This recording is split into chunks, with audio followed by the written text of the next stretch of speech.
Hello, Internet. The Morgan You Know podcast network presents Balls and Brew.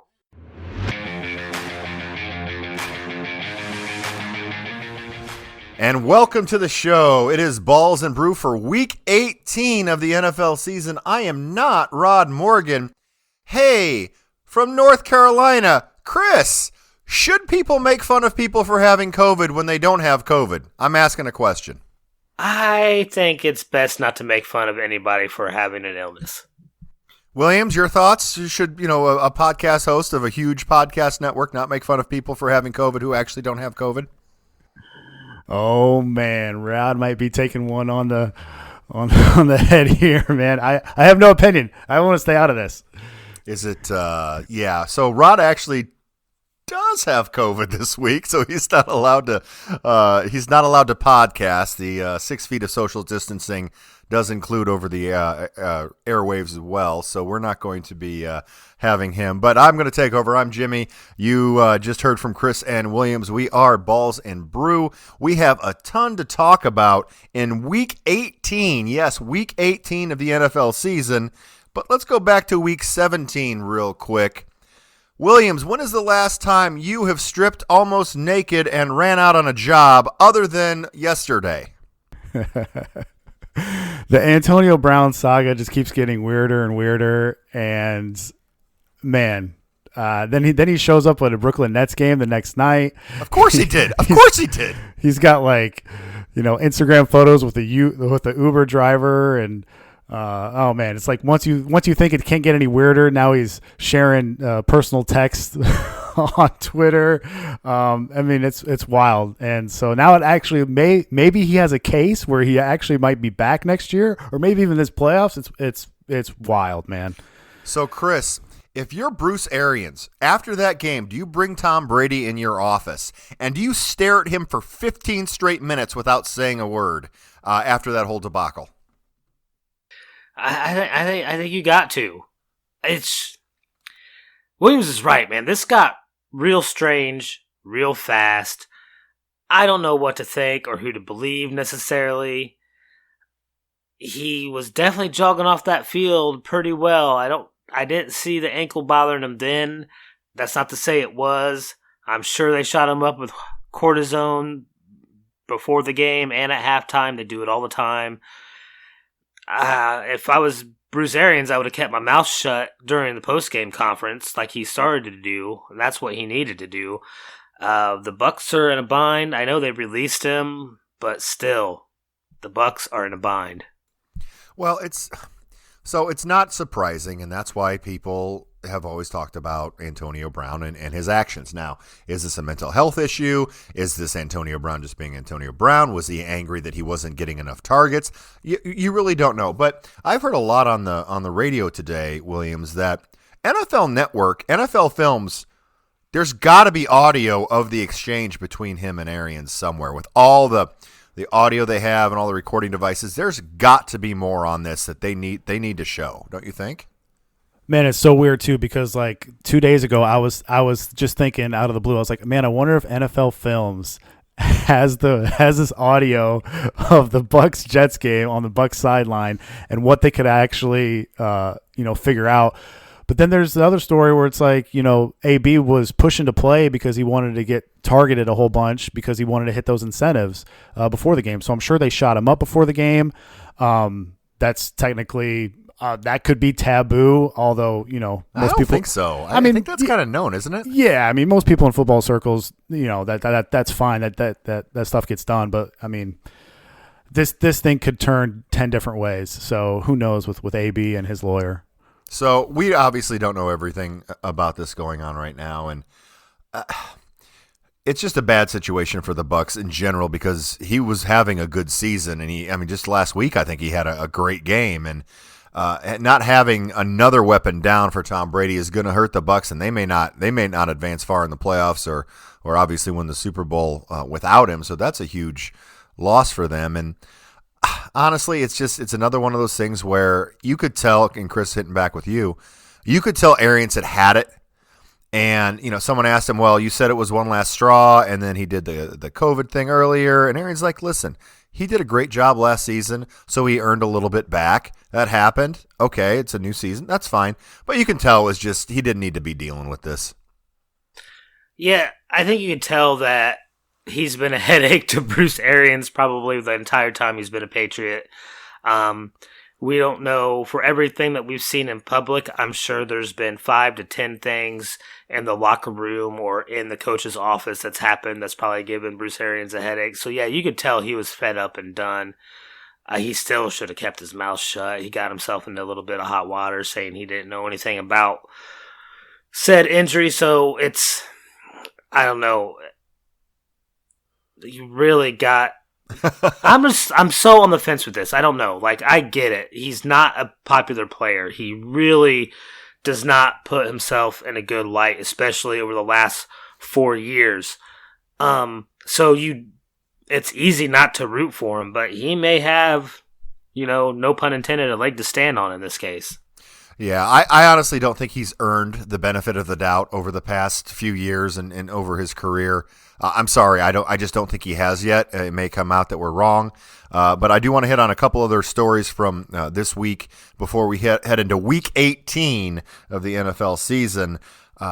Baker Mayfield and the Browns might be a little bit of friction there with Stefanski and Mayfield. Cleveland reporter wrote a story about it, and then Baker Mayfield came back and just destroyed her. But I'm going to ask you both right now. Baker Mayfield has 1 year left on his contract. I believe it's for about $18 million. This is the time when the quarterbacks usually get the big extension going into the next season. Is Baker Mayfield, Williams, the quarterback of the Cleveland Browns, or should I say on the roster because he's getting surgery, is he on the roster to start the 2022 season? That's a loaded question because correct. I think maybe, but I don't give him the extension if I'm Cleveland. You saw how many balls were batted down at the line of scrimmage against the Steelers. I know that he's playing hurt and he's going to have surgery, and that was commendable. And I love his toughness. But as much as I praised Stefanski last year, and he did end up winning Coach of the Year, so Stefanski down the stretch this year has been terrible. And they should have pulled Baker like 4 or 5 weeks ago and went with Keenum. That probably cost them a chance to make the playoffs. Case Keenum, he's not the best backup in the league, but he's not the worst either. I mean, he's 4 or 5 years removed from playing an NFC Championship game. I mean, I don't understand why they didn't just pull the plug on Baker, try to get him healthy, and roll with Keenum. So I mean, I don't know. Like Baker, I don't think that they give him an extension. I'll tell you that.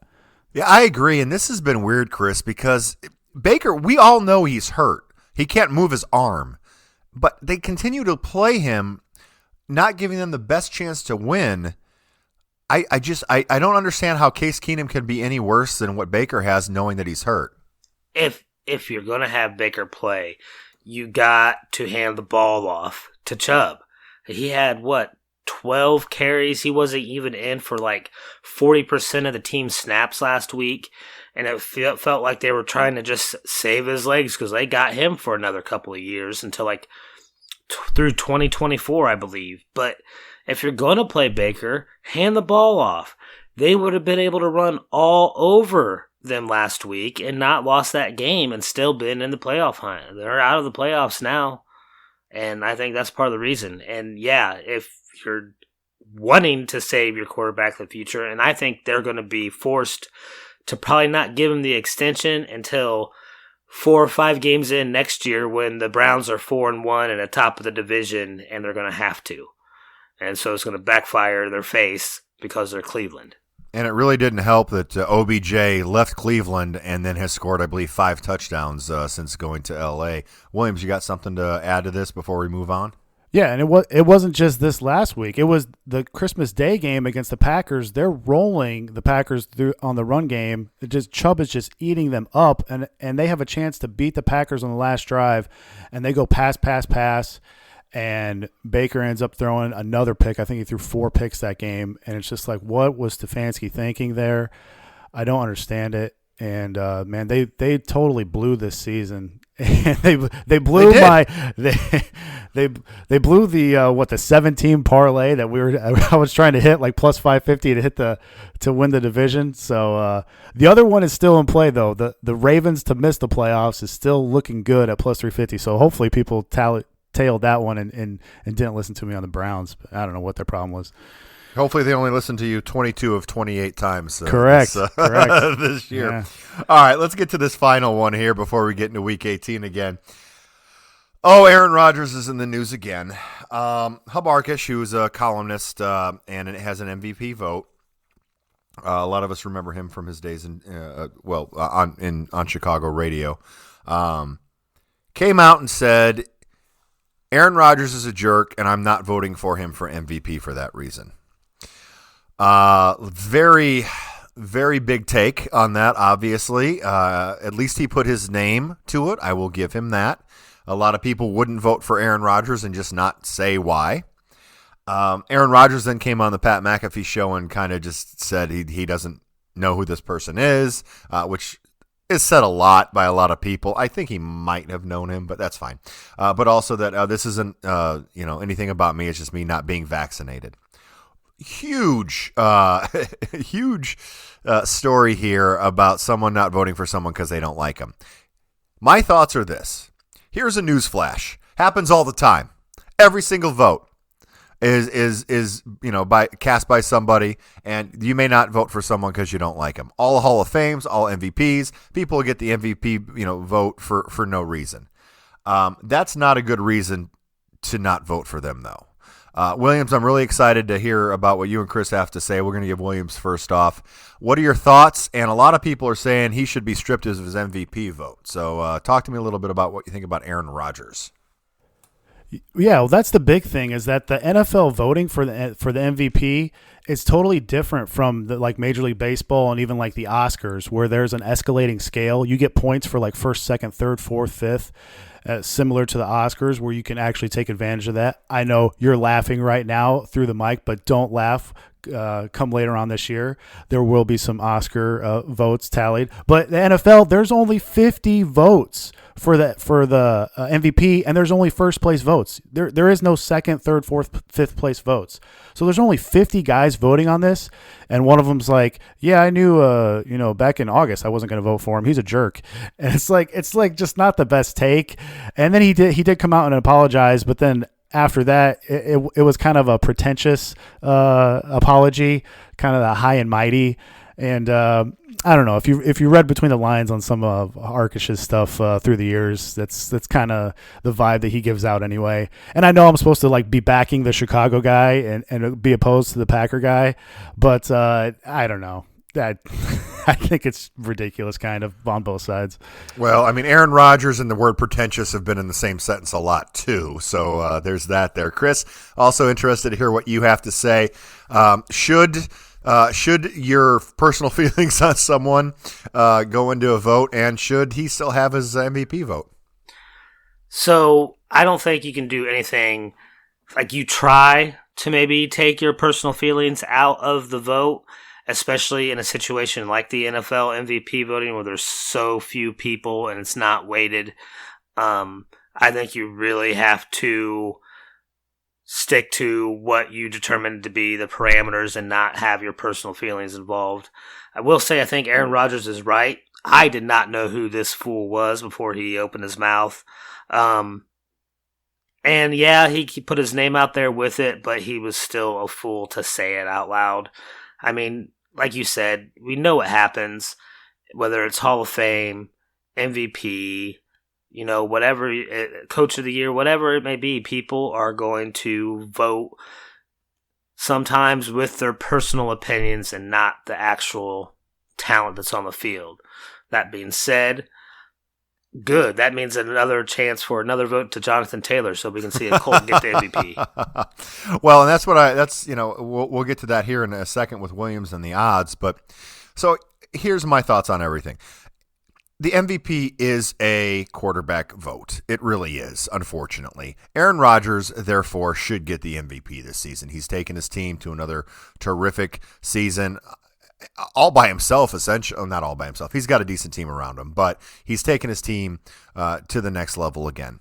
Now, is Aaron Rodgers a liar? Yeah, he did. I mean, he can say he said what, he didn't really lie. He lied. Everyone thought what he said was he was vaccinated. He knew they thought that. He knew he wasn't. That's a lie. But who cares on that? Okay? You don't have to like the guy. He's actually come across both likable and unlikable on the Pat McAfee weekly show he has, but it kind of shows what he's thinking.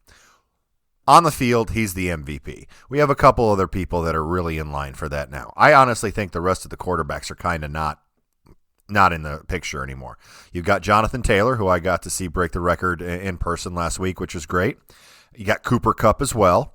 Williams, I'm interested to see what are the odds now on FanDuel or DraftKings or wherever for the MVP. Well, I mean, I wouldn't totally count out Brady either. Well, I know he hasn't been that great lately in the last couple games, but if you look at the total stats, Brady has 1,000 more yards than Rodgers, and he has 5 more touchdowns. I know he has 8 more picks, so that's not good against him. But it's still. I mean, Rodgers is minus 400. Brady is plus 500. Joe Burrow has actually moved to third, plus 1,000, but he's not playing this week, so that's too little too late. JT is plus 1,600, and Cooper Kupp is plus 2,000. But, I mean, Rodgers could possibly sit, after the first quarter this week, or he might not play at all. And there's some major incentives for Brady and Gronk and Evans this week. And Tampa Bay needs this game to secure the number 2 spot. What happens if Brady goes out and throws 400 and 4 touchdowns, and everybody sees that good game? I mean, I think it's closer than what it seems right now. I think. If Brady airs it out, which they might want to just to show that he can, and it is Carolina, and Carolina, they're not very good. I could see that. I could possibly see that. I do like the Burrow is in the conversation. And it does kind of stink, what you talked about, where it's just first place votes only, nothing else after that. So, interesting. We'll see what happens here. Williams and Chris, real quick answers here. If you had to put your money on anybody, who would it be to win MVP? Chris. Aaron Rodgers. Williams. Yeah. You want to say Brady so bad, don't you?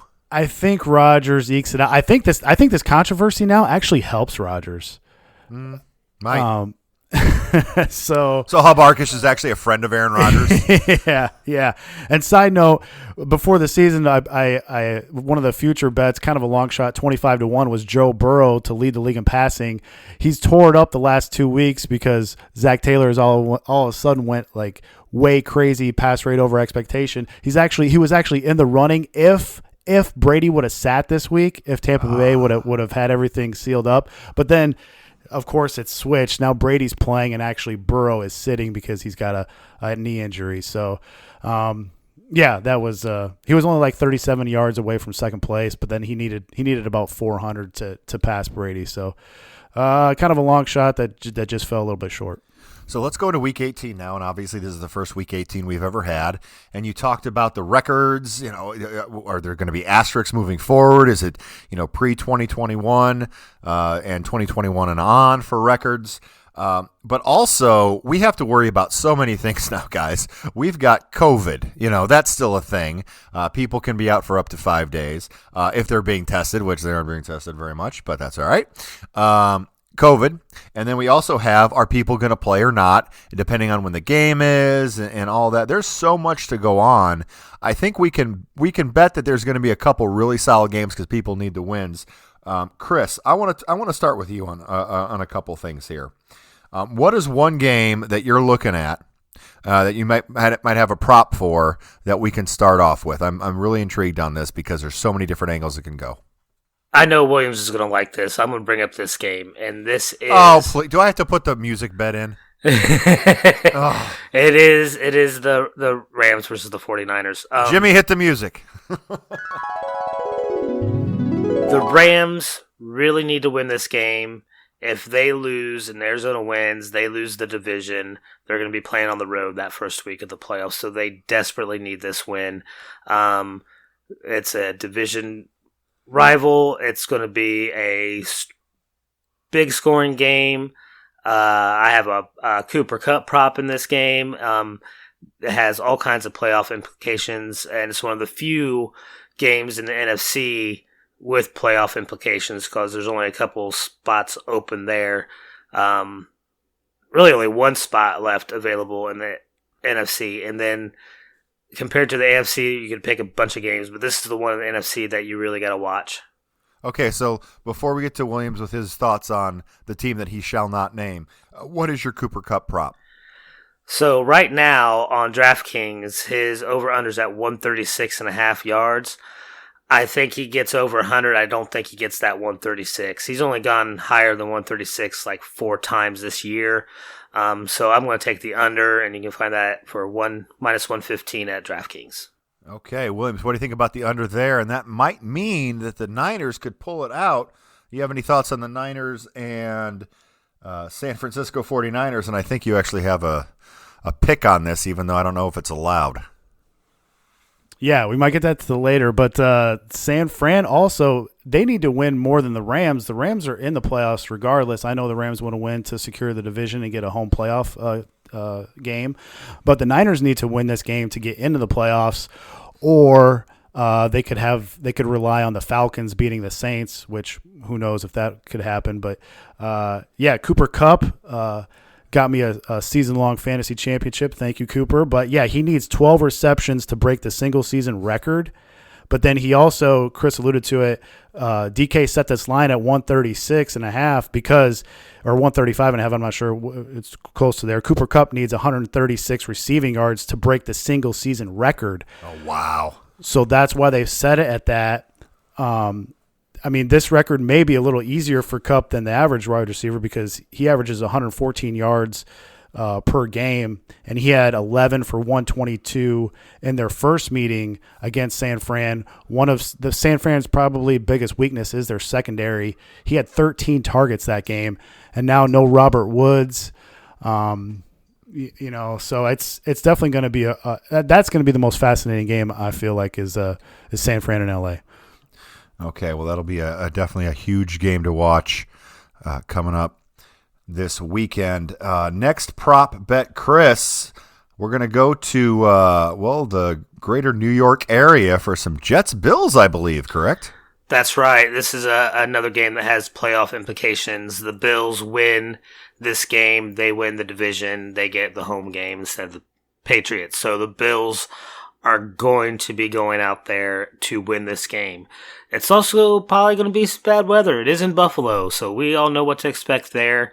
I think it's going to be kind of a slugfest. The Jets have been playing better lately, but I still think the Bills pull this out.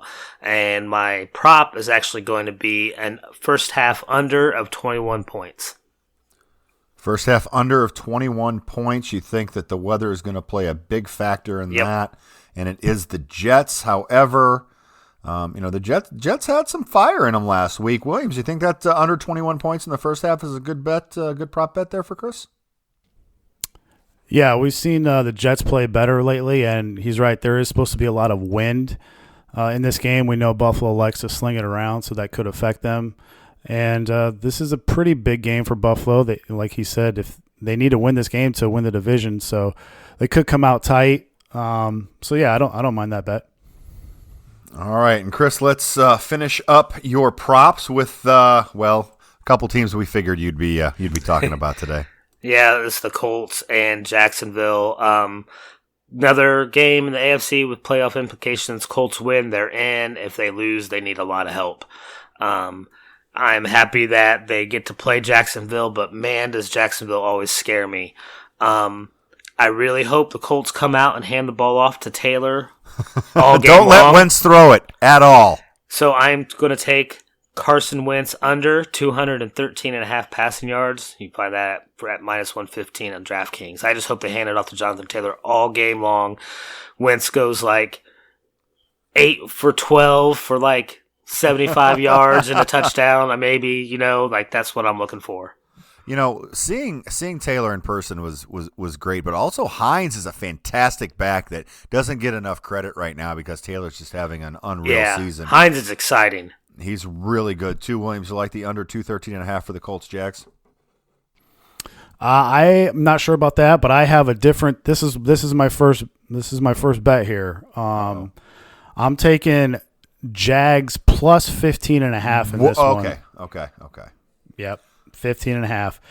Since 2003, the teams that are favored by more than 3 points in the last week of the year that have to win, playing against a team that is already eliminated, those teams are 10-22 against the spread. That's only 31%. So you think the Colts win, though, right? You said?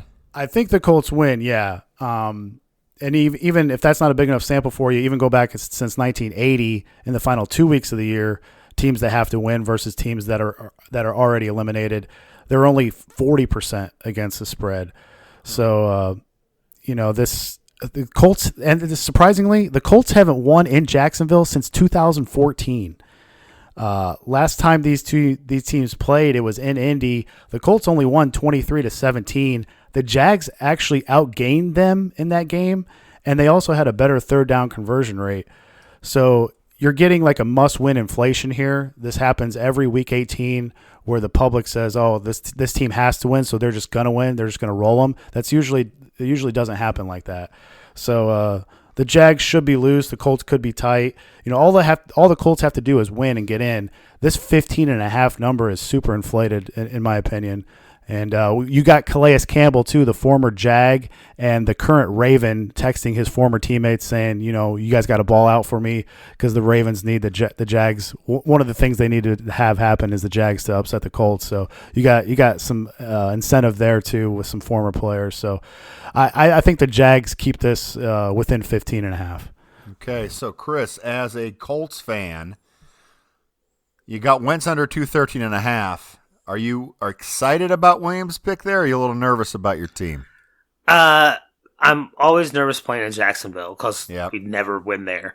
And so I was already nervous. I didn't realize the spread was that big. I would take the under 2. I think the Colts win by a touchdown or more, but 15.5 is 3 scores, and that's going to be tough. Yeah, that's a lot of points. All right, Williams. The Rams are playing the 49ers. I have a feeling I know. Just say it. The outright upset pick of the week. Shocking. Now, I don't know if this is allowed or not, but Rod isn't on the podcast this week, so he said that I could take this team if they made the playoffs. I'm jumping the gun. I'm saying that they get the outright W in L.A. There's going to be actually more Niners fans than L.A. fans. And surprisingly, the 49ers are 5-0 the last 5 games. Shanahan over McVay straight up against the Rams. They have their number. They can run on the Rams. The Rams want to set up the passing game by running. It's very tough to run on the Niners. This is a team that just matches up well with the Rams. And they need this game bad. They're getting healthy, other than Jimmy G, but they still have Debo. They still have Ayuk and Kittle, and those guys are awesome. And I think the Niners pull this outright upset pick of the week, plus 180 on MGM. Well, we'll see it because this Trey Lance. This is why you traded up for him. We'll see what happens here, Chris. You like San Fran? Well, I was a little surprised because he was really talking about how bad San Fran's secondary is, and they should be able to throw, and Cooper could probably get those records because they really are trying to push for it. And then he turns around and picks the Niners to win. So if the Rams are able to pass all over the 49ers, I don't see how San Francisco wins. Hey, Cooper went for over 100 last game, and the Niners crushed him. So now no Robert Woods, and Stafford has really struggled actually the last 8 games. His pass rate over expectation plus composites, kind of a fancy QB term. He's 23rd right now at a 39. Ironically, the QB who's 24th right behind him, Jared Goff. So Stafford has not been great the last 8 games, and you can attribute that to maybe the loss of Robert Woods. but we'll see. I think San Fran can get it done, even with their poor secondary. Okay, before we get to your third pick, and it's the game of the week, I'm going to give my upset parlay random guess here as the host here. So my parlay is I'm parlaying Chicago and Minnesota will tie and an under of 15 minutes before Zimmer and Nagy are both fired after the game. Thoughts on that? I think I got to win. I wish we could bet that. Because it's probably going to happen. All right, so let's go. We had to get a little Bears in there. I think it's the first one we hadn't said Bears in a while. The Chargers. So it's the Los Angeles Chargers against the Las Vegas Raiders, right? Okay, that's how it works. It's at Las Vegas. Vegas coming huge win over Indy, where honestly they dominated a big portion of the first half of that game last week, and were lucky enough to just get the ball with no time left and kick a field goal to get the win, breaking the hearts of my 8-year-old son and a lot of other fans in Indy. But it's the Chargers. It's Vegas. Winning, you're in. Williams, talk to me about the game and where are you going? Which way are you going? Yeah, I'll give Vegas credit. You know, they beat the Colts. I think the Colts had just played so many important games back to back where they had to win. This was kind of a letdown spot for them, and the Raiders took advantage of it. And I don't think they match up well with the Chargers here. I'm going to take the Chargers -3. I think they punched the last ticket into the playoffs in the AFC. Look, the Raiders run a ton of cover 3 zone, and teams that don't blitz, that play the majority of that cover 3, Herbert is going to smash them. The cover defense that Herbert has kind of struggled with this year is cover 2. And you might think, well, you know, the Raiders will definitely, you know, play that cover 2 shell against them. No, they won't. They won't do that, because they did not do that the second time they played the Chiefs, and the Chiefs torched them the first game, and we all thought the Raiders were going to make adjustments. No, they didn't. So I think Herbert threw 3 touchdowns against them last time he faced Vegas. Eckler averaged over 7.5 yards per carry in the first meeting. Ruggs was the leading receiver for Vegas. We know he's not there anymore. I think the Chargers it's just a good matchup for them. They're the more talented team. They have the more aggressive head coach. They have the better quarterback. They have the better running game. I think they get it done -3 on Sunday night. So I saw at the game, I saw someone wearing a Henry Ruggs jersey, and I was like, but it was a kid. So you got to think that, his parents bought him. Even a kid's jersey is like $70. That's got to hurt you if you're a parent there. And I guess, hey, I paid for it. You're going to wear it. Chris, do you think the Chargers have a chance there, or you like Vegas? Let me tell you something. There's one thing that's happened violent consistently all year long, and that is the Raiders surprising me and doing things I didn't think they could do. From the way they started the season out to the way they overcame all kinds of weird adversity, head coach firing, weird stuff that happens, players getting dismissed due to off-field issues, and they continue to surprise me. I didn't think they'd win last week, and they did. And here they are. If they win, they are in. I just something inside me tells me that they're going to be able to pull it off, because they shouldn't. Williams is right.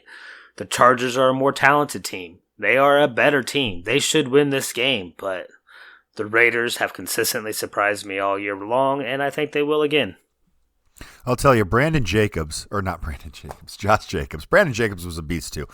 Josh Jacobs is a beast, and if they can just get him going, then to set up the passing game like they did against Indy, they could win the game for sure. So let's go over real quick before we get into some NCAA action.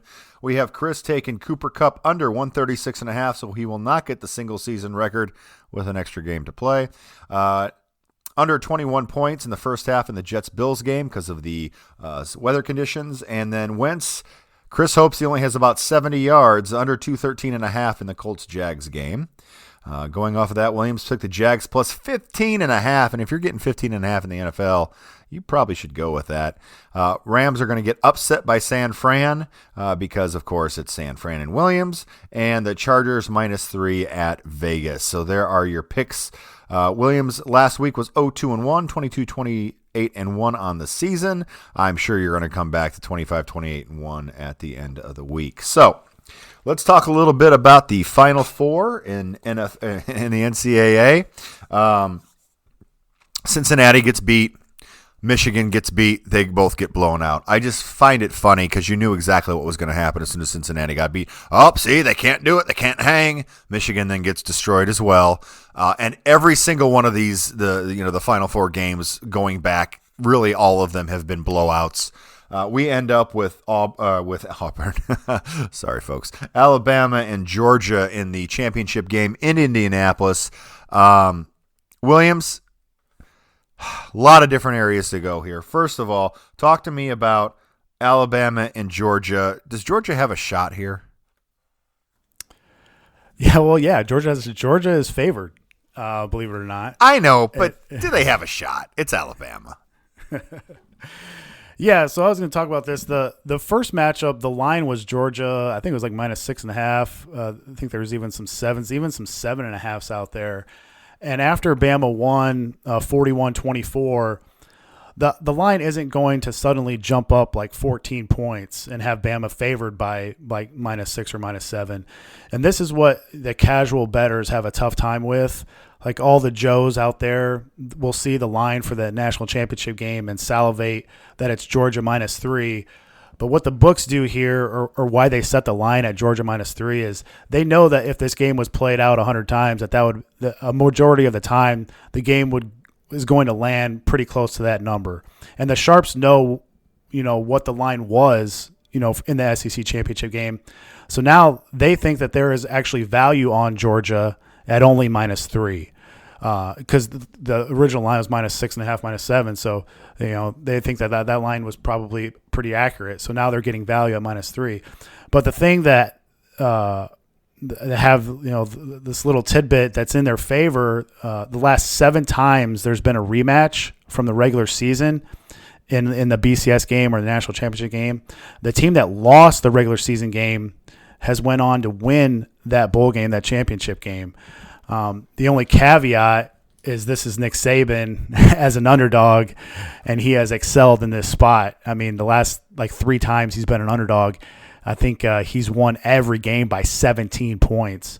And you have to go back to 2015 or 2009 on some of those. So this is also an interesting spot because Kirby Smart was on one of those last teams that lost the regular season game with them, but then won the national championship game with them. Kirby Smart was the 2012 defensive coordinator with Bama when they lost to LSU in the regular season, but then beat them in the national championship game. So this is actually interesting, man. So the Sharps are kind of on Georgia here, surprisingly, but the Joes, the Joes are on Alabama.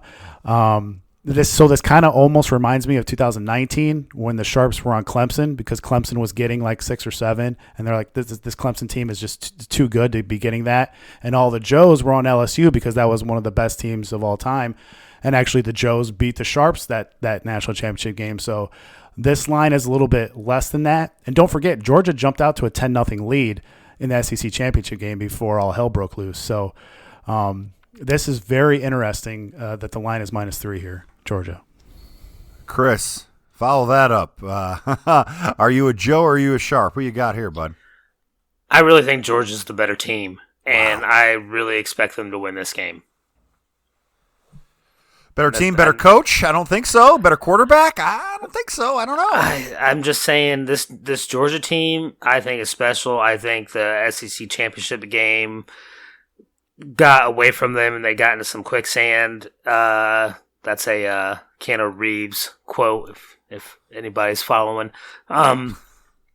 So I think they learned that lesson, and I don't see them buckling or wilting in this game, and I think they'll pull it out. Well, there's your national championship outlook. I'd like to go to it. It's about 25 minutes away from my house, but Tickets are going to be pretty expensive, and it's going to be kind of a train wreck up there, I think. So I may just watch it from my home. One thing I do want to talk about, one of the coaches that lost, Jim Harbaugh, is in the news a little bit, Williams. A little bit. It's not out of the realm of possibility that he would go to the NFL. Williams, are there any NFL teams that you could see Jim Harbaugh going to? If they keep, please, if this team keeps Ryan Pace as GM and hires Jim Harbaugh, I'm done. You're done. I'm done. You're gonna put on the blue and white of the Indianapolis Colts, huh? I'll just follow Shanahan wherever he goes. Or that's true. You already have your Niners on. Just ridiculous. Like, this team. I have no words. All right, let's see. Chris, is Jim Harbaugh the coach of Michigan next year? Yes or no? Yes. He won the Big Ten. He beat Ohio State. That's nowhere to go but down. Nowhere to go but down. Yeah, but that also buys him a lot of good graces and extra cash in Ann Arbor. So I think that probably buys him an extra decade for beating Ohio State now. Williams, is Harbaugh the coach of the Wolverines next year? I hope so. This could be a ploy to get more money. We saw what Michigan State and Penn State shelled out for Mel Tucker and Franklin, and those guys are not good. And they both got a lot of money, over $90 million. So this could just be a ploy by Harbaugh's agent. And I think one thing we also have to look at, too, is there is no salary cap in college football right now. So, Jim Harbaugh with a lot of the, big backers at Michigan can just pay people the NILs to come to Michigan for a couple years, too. So you never really know what can happen there. But that is going to do it, I believe, for Week 18 of the NFL season. Williams, anything to say before we sign off? Yeah, I got a quick little story here. Oh, yes, I forgot about this. Yes, go ahead. Yeah, so I got a question for you guys. So on DraftKings Sportsbook, I think it was around December 25th or December 26th, there was a bettor who laid down, I think, over $1,600 on a 20-team parlay, okay? So, and this is over like 4 different sports. This is like NFL, hockey, college basketball. Take the money. He's got a dip in everything, right? So he hits the first 13. So these are over like a few days span. He hits the first 13 and decides to cash out for, I think, like $163,000. So it goes on where he actually hits the next 6. So he would have went 19 for 19. It comes down to the 20th one, and the 20th one was the Michigan versus Georgia game. He not only had Georgia, he had the Georgia money line. So he would have hit 20 for 20. That would have paid out $3.1 million.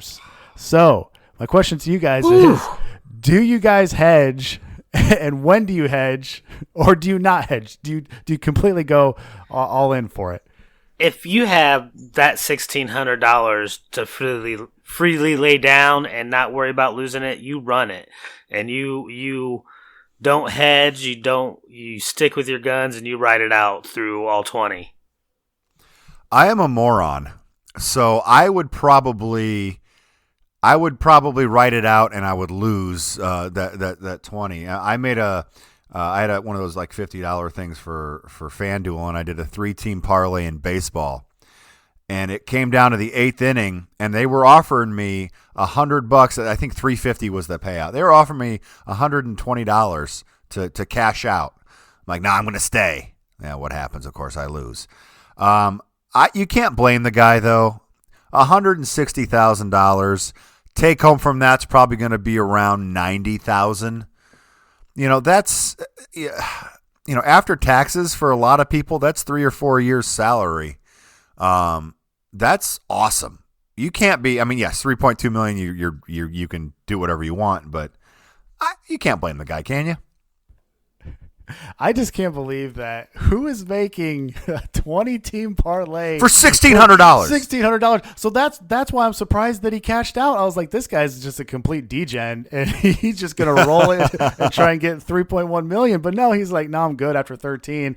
I'll take the 163,000. So that's what was like the most surprising to me is. Yeah, that's like the bet you make when you're just bored. Yeah. You're like, let me try this out. Let me keep entertained for the next 4 or 5 days. Well, that's going to do it for Balls and Brew. I hope I did Mr. Morgan proud. We wish him a quick recovery. That COVID thing I hear is pretty bad, going around a little bit. Williams, thank you very much for another great season. We'll obviously be back next week to talk some playoffs and probably talk about Black Monday as well. Over under on 3.5 coaches fired, I believe. Chris, take us home. Goodbye, Internet.